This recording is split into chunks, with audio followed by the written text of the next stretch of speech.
Right. Let's talk Belichick. Earlier this week, we finally got the answer of where Bill Belichick would be coaching.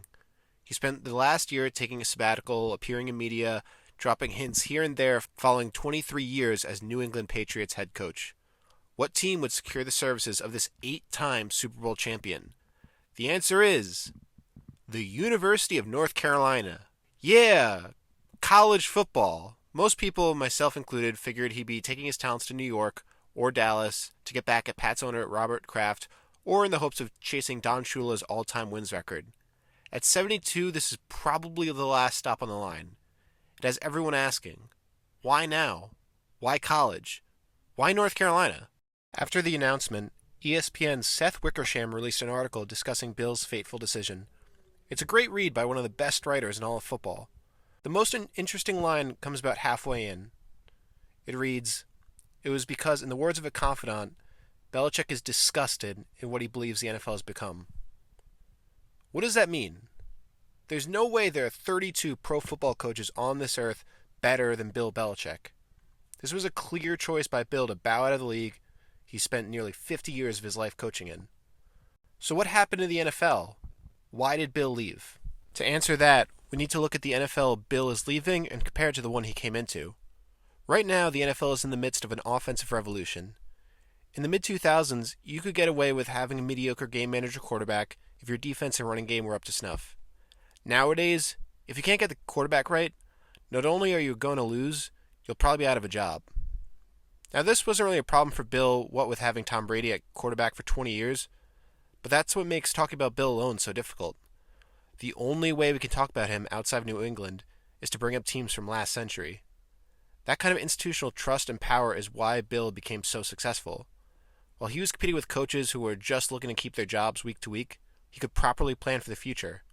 He acquired draft picks, signed team-friendly deals, and maintained a culture of work and order. That's what football was like inside New England for that 20-year stretch.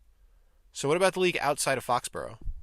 To understand the NFL of today, we need to talk about why the league has changed, particularly in the last 5 years. I think the NFL had a mini dark age in the middle of last decade. To be clear, they were still raking in more money than anybody, and ratings were good, but I was there. You couldn't turn on a TV without seeing some news of some new scandal. Deflategate, concussions, opiates, anthem protests, murder. Paired with the seeming lack of rising young talent, it seemed like the NFL was on the way down. Then, the only way I could put it is that the league went Hollywood. And not just because two teams relocated to Los Angeles. The NFL polished its image. They changed rules, expanded the sport abroad, made the game quicker, safer, and more offensive, and honed in on what the NFL is. The greatest TV show on earth. That, paired with a new young generation of quarterbacks and skill players to market, helped the NFL to break out of its funk. Still, all that polish didn't come without consequence. Let's not forget that football is an incredibly brutal sport where careers can end in the blink of an eye. And some people like that. People like Bill Belichick. But that's not the league anymore. The fame of some NFL players now rivals that of NBA stars. With fame comes big money, and with that comes power. Over and over in Wickersham's article that I can't recommend enough, the deal breaker for Bill is the amount of control he would have after spending over 20 years as both a coach and GM. Whether it be a meddling owner or an existing GM, Bill's total control of the team just isn't something that exists in the NFL anymore. It's pretty similar to, if you follow soccer, the way that Alex Ferguson at Man United and Arsene Wenger at Arsenal were able to completely control their clubs for over 20 years. It just doesn't exist anymore in really any sport. This is even true of Bill's own Patriots. As he won Super Bowl after Super Bowl, quarterback Tom Brady grew from just another name on a depth chart into a global celebrity. That level of attention and power wasn't something Bill could handle.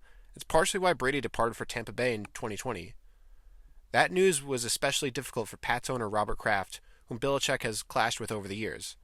In the recent Apple documentary about the Patriots dynasty, Belichick received considerably less screen time and credit than Kraft and Brady.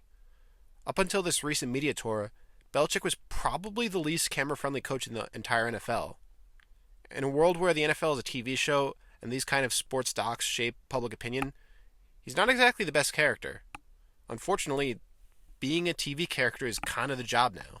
And I think that's why Belichick's time is up in the NFL. In the mid-2000s, he was the archetypal football coach. He was the guy that every other team wanted. whose assistants consistently garnered attention for head coaching jobs. Nowadays, that guy is Sean McVay. Teams want the next McVay. Nobody is looking for the next Belichick. Heck, nobody even wants the first one.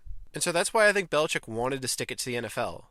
The guy could still coach, but the league he dominated is gone now. The strengths he had back then are weaknesses now. Nobody wants a Barker. Nobody wants to give a guy full control of the entire franchise. Even with NIL and the transfer portal, college players have far less power than they do in the pros.